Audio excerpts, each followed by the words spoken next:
Fidèles abonnés de la Résolution TV, bienvenue dans votre magazine Famille en paix. Comme d'habitude, à la présentation, Madame Rachel Ngoy. Famille en paix reçoit pour vous Madame Kon Kayombo, Chantal Prodige et les conseillères en charge du genre enfants et familles au sein du commissariat du gouvernement en charge des affaires humanitaires et sociales, genre enfants et familles, dirigée par Madame Nathalie Lundangando. Elle est aussi coordonnatrice de Canaux de l'Espoir. Bonjour et bienvenue, servante de l'Éternel. Merci beaucoup, Madame. Bonjour. Expliquez-nous d'abord, c'est quoi le commissariat du genre? Merci beaucoup pour la parole m'accordée. Je dois sincèrement vous remercier de m'avoir invité dans ces beaux cadres de Betajo. Très bien. Le commissariat général du gouvernement en charge des affaires humanitaires et sociales, genre, enfants et familles, c'est un ministère. C'est un ministère. Comme tous les autres ministères. Okay. Et c'est un ministère qui a 3 portefeuilles. Nous avons les affaires humanitaires, les affaires sociales, genre, enfants et familles. Tous ces 3 secteurs sont des ministères. Le premier secteur, qui est les affaires humanitaires, a pour rôle de prévenir et gérer les catastrophes. Et nous catégorisons ces catastrophes en 2. Il y a les catastrophes naturelles et les catastrophes artificielles. Comme vous pouvez les comprendre, les catastrophes naturelles, ce sont des catastrophes créées par la nature. Nous avons les séismes, les tremblements de terre, les inondations, pour ne citer que ça. Et les catastrophes artificielles, ce sont les catastrophes créées par l'homme. Nous avons les accidents, nous avons les incendies et nous avons les guerres. Il y en a beaucoup, mais je vous épargne des autres. Et nous avons les secteurs affaires humanitaires et plutôt affaires sociales. Ces ministères ont pour rôle la protection et la promotion du statut des personnes vulnérables. Pour nous, les personnes vulnérables, nous commençons d'abord par les personnes vivant avec handicap.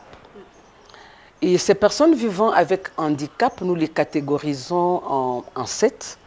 Nous avons les handicapés moteurs, nous avons les malvoyants, les aveugles, nous avons les sourds-muets, nous avons le PVV, nous avons les albinos. Et à cela s'ajoute une autre catégorie des veuves et des orphelins. À part cette catégorie, nous avons toutes autres vulnérables, mais qui sont... cette autre catégorie de vulnérables est appelée vulnérable selon son degré de vulnérabilité. Très bien. Et dans son secteur genre, enfants et famille, nous avons pour mission la protection et la promotion du statut, premièrement de l'enfant.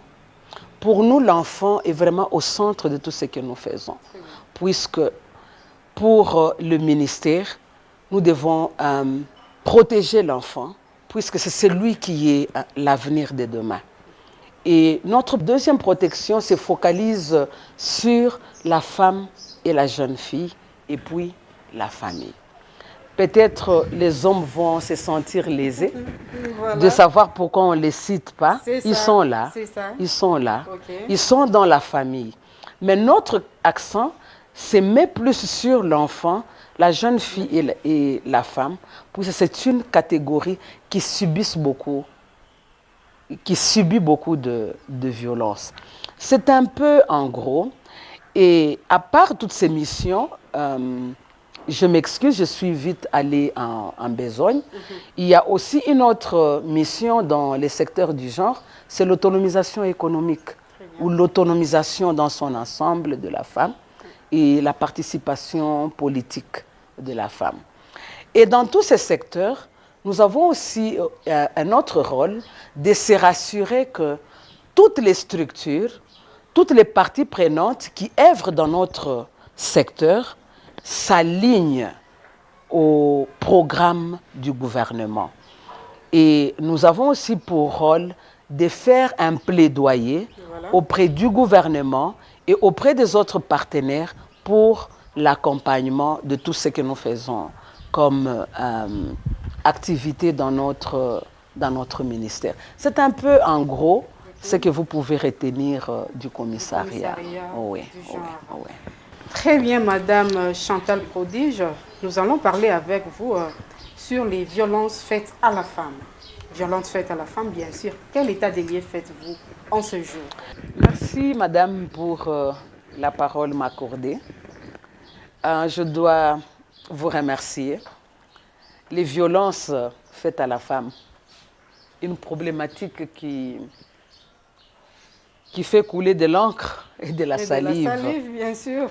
Je crois, avant de répondre à cette question, je dois rendre mes hommages les plus déférents à son Excellence, Monsieur le Président de la République, qui est le champion de la masculinité positive. Et en même temps, je dois aussi remercier sincèrement l'autorité provinciale pour la lutte contre les violences faites à la femme. Madame, l'état des lieux.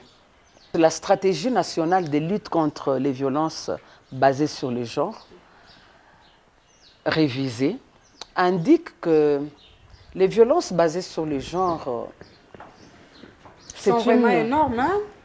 Sont une problématique universelle. Très bien.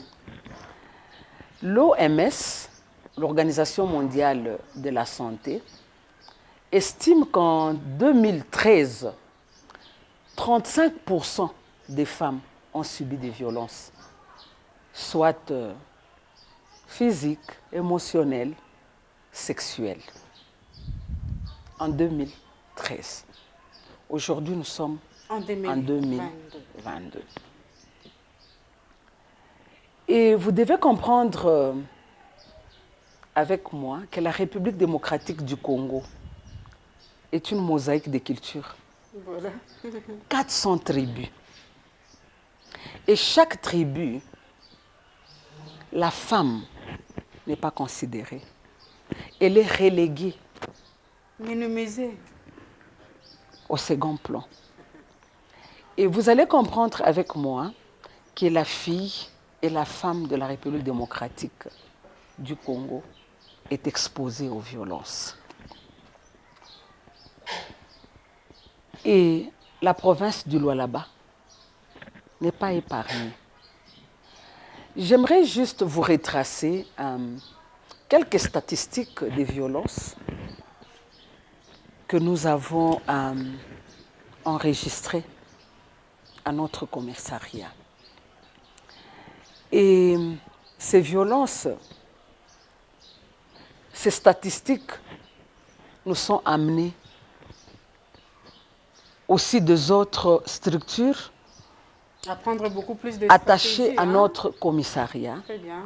Et les statistiques que nous-mêmes, en tant que commissariat, que nous recevons. Nous prenons juste le mois de juillet et août. Nous avons reçu 17 cas. 17 cas? 17 cas de violences faites à la femme. Ce sont des violences, puisqu'il faut les catégoriser. Les 17 cas, ce sont des violences physiques et émotionnelles. Et nous avons enregistré 3 cas de violences sexuelles pour le mois de juillet. Au mois d'août, nous avons enregistré au commissariat seulement, sans compter les statistiques de la police de protection et de la division du genre enfants et famille. Au commissariat seulement, nous avons reçu 20 cas 20 cas. de violences Faites à la- physiques, Physique, ah oui. physiques et émotionnelles. Très bien. Nous avons reçu 5 cas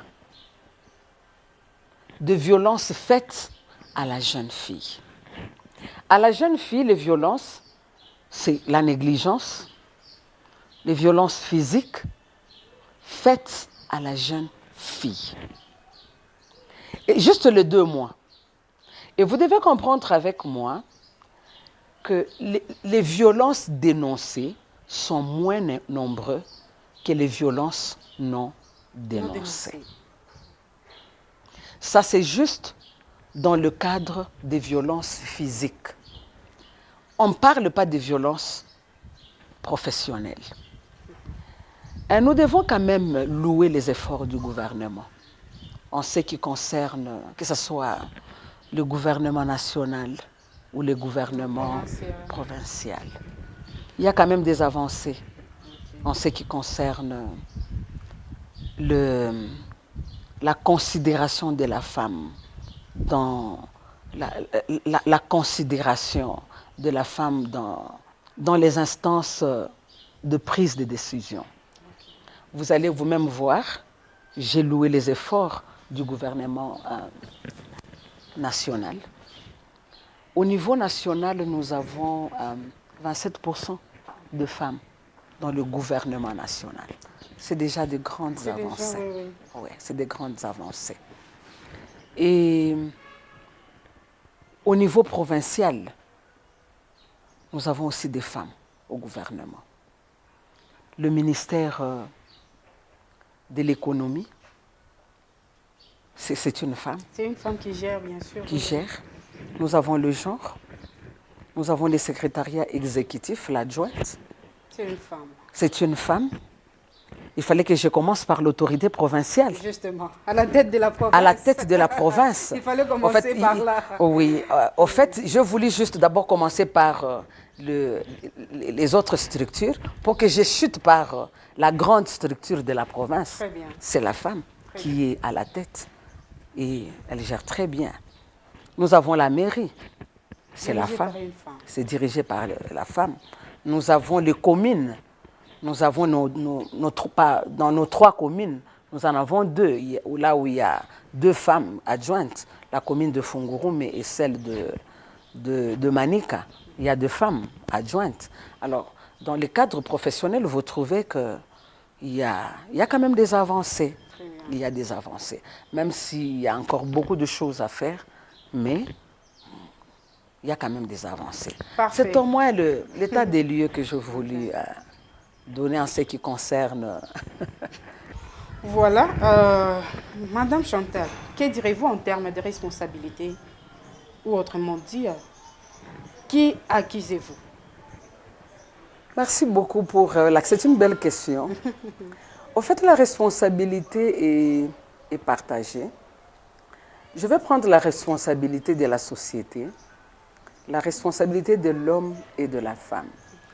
Mais du côté de la femme, je ne vais pas plus parler de la responsabilité, mais je vais plus parler de rôle et des devoirs. Je parlais de la société, la responsabilité de la société. Notre société est machiste. Elle donne plus de valeur à l'homme qu'à la femme. Vous allez d'abord constater. Pourquoi? Une femme, je prends le cas du mariage. Très bien. La femme quitte de la dépendance de la famille à la dépendance de son mari. Et l'homme quitte de la dépendance de la famille à son indépendance. Très bien. Je te donne un cas banal. Okay. Vous avez des enfants à la maison. Le garçon a 19 ans. La fille a 25 ans. Tous arrivent en retard. Vous allez voir que la pression est plus chez la fille que chez les Et garçons. chez les garçons.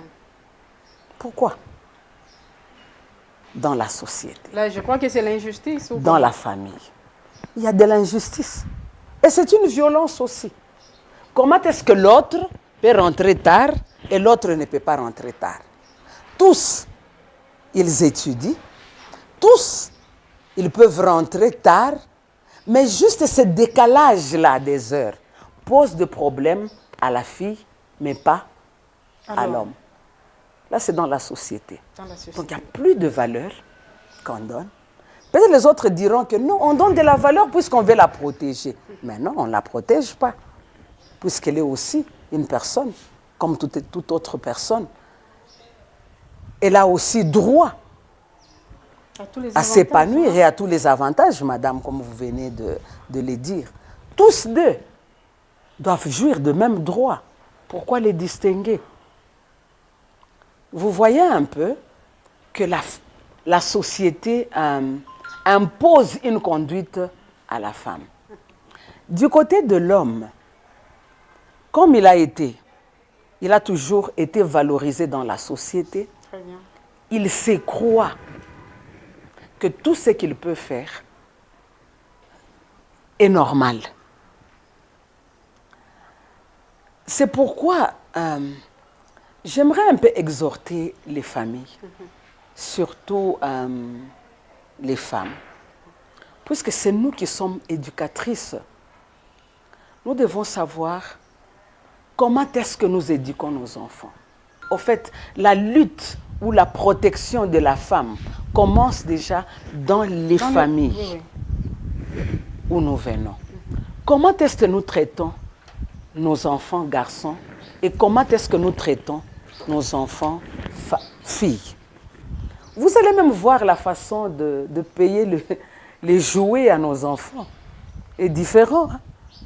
Pour les filles, nous payons souvent les jouets, casseroles, poupées. C'est une communication que nous donnons. Et pour les garçons, nous payons les avions, nous payons les voitures, nous payons des soldats, nous payons des fusils. C'est juste une communication pour donner aux filles que toi là, même quand tu grandiras, tu prépareras toujours. Toi là, quand tu grandiras, tu seras toujours marié. Mais à l'autre, on donne l'autorité. Très bien. On lui dit par exemple, toi là, c'est toi qui vas commencer à dérouler les véhicules. C'est pourquoi vous allez voir même les hommes qui ont des véhicules, je crois que mais... c'est depuis la création, hein? Comment ça? Cette autorité-là. C'est depuis la création. En fait, je crois, il faut bien comprendre la Bible. En passant, je veux vous dire que je suis aussi pasteur. Je suis servante de l'Éternel. Bien sûr. La parole est claire. Je vous ferai une aide semblable. Elle est une aide semblable. Je crois, madame, nous devons faire la part des choses. C'est vrai, l'homme est le chef de la famille. Mais notre chef à tous, c'est Jésus-Christ, puisque je crois en Jésus-Christ. Mais la vision de notre chef, ce n'est pas de dominer, mais c'est de servir. Puisqu'il est venu lui-même pour servir. Alors le chef doit servir. Il est chef pour servir. Le chef doit aimer. Et vous voyez qu'il y a des gens qui tordent les Écritures.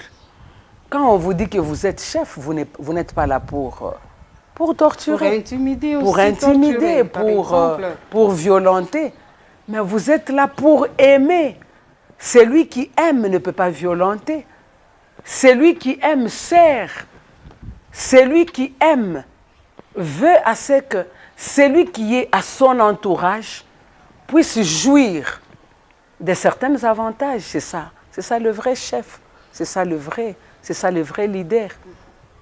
Et du côté de la femme, comme je disais que c'était une responsabilité qui est partagée.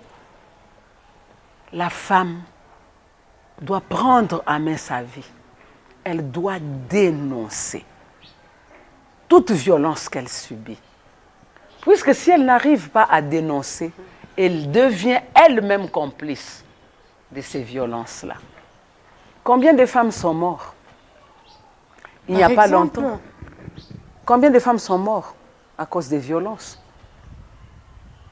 Et si elles ne veulent pas dénoncer, elles sont complices. Et en même temps, c'est une communication qu'elles donnent aux autres femmes que nous ne devons pas dénoncer. Mourons puisque nous acceptons les violences. Je crois un peu de mots. Voilà. Les responsabilités sont partagées. Ouais. Voilà, Madame Chantal, vous êtes conseillère en charge du genre enfants et famille. Existe-t-il des mécanismes au sein du commissariat de lutte contre ces violences? Merci pour la question. Madame, le commissariat en charge du genre... Et surtout là, il faut bien épingler, hein, des luttes contre ces violences faites à la femme. Merci beaucoup, madame.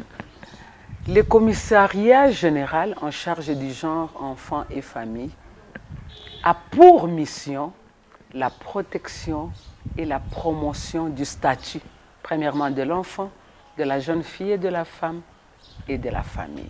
C'est dans ses attributions. Très bien. La deuxième mission, c'est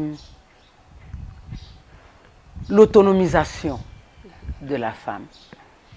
La troisième mission, c'est la participation politique de la femme. Et un autre rôle pour les commissariats, c'est de se rassurer que toutes les stratégies, tous les mécanismes de lutte contre les violences faites à la femme et à la jeune fille sont mis en œuvre. Et le commissariat général du gouvernement ne travaille pas seul. Elle travaille avec les autres organisations qui sont dans la lutte contre les violences faites à la fille et à la femme. À lui-même, il ne peut pas être partout au même moment. Au même moment, okay. De ces faits, il y a des sensibilisations, il y a des renforcements des capacités des parties prenantes, il y a des plaidoyers auprès des autres partenaires. Que le commissariat organise ici sur place en province. Juste pour s'assurer que la lutte contre les violences faites à la femme est effective. Donc, il y a des mécanismes. Il y a des mécanismes, bien sûr. Qu'est-ce qui est fait pour impliquer toutes les couches dans cette lutte? Je crois, je l'ai souligné tantôt là. Okay. Il y a des renforcements des capacités des parties prenantes. Puisque, en fait, ils ne doivent pas travailler, ces structures ne doivent pas travailler vaille que vaille. Elles doivent suivre une ligne de conduite. Nous avons des stratégies. Par exemple, présentement, nous avons une stratégie nationale de lutte contre les violences basées sur les genres. Toutes ces structures-là doivent être au courant de cette stratégie.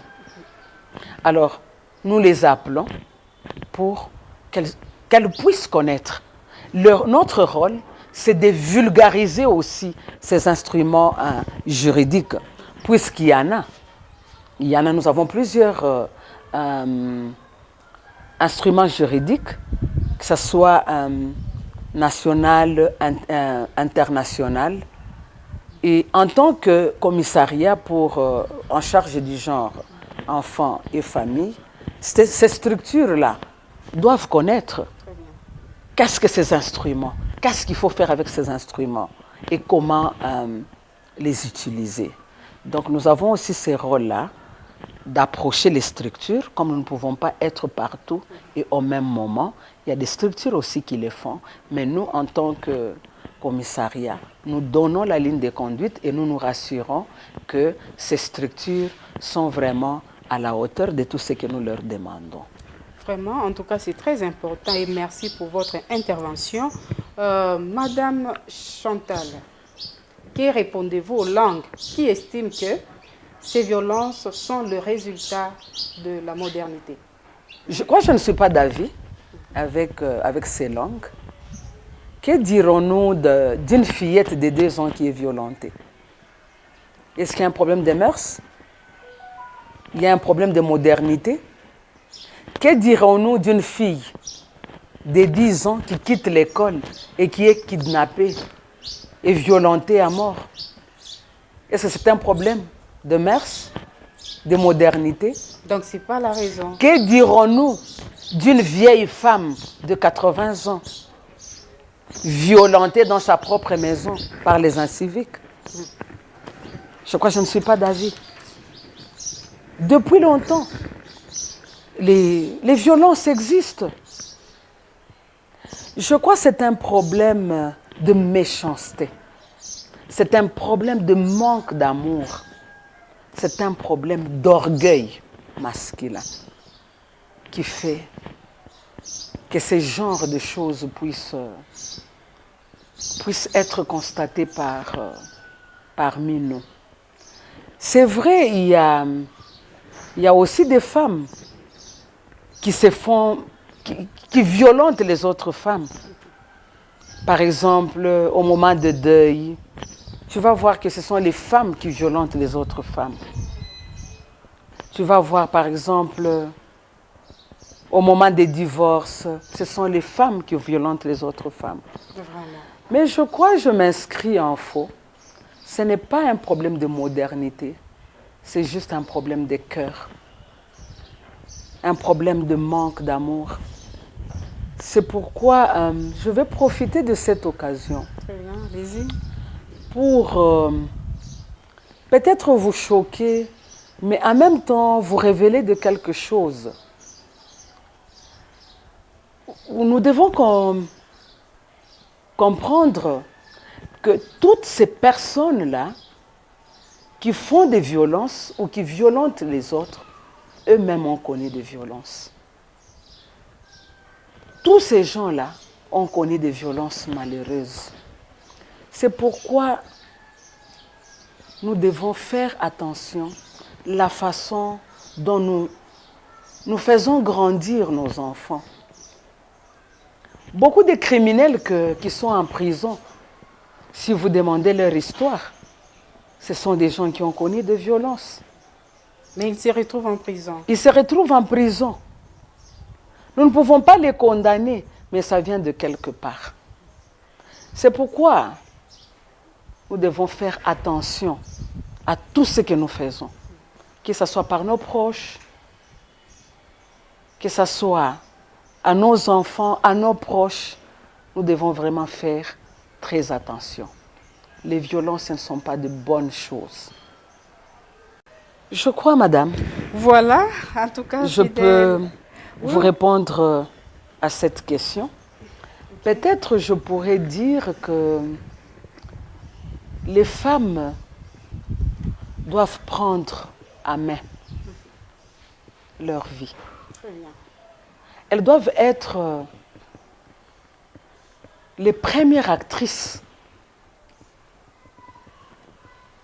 des luttes contre les violences qu'elles subissent.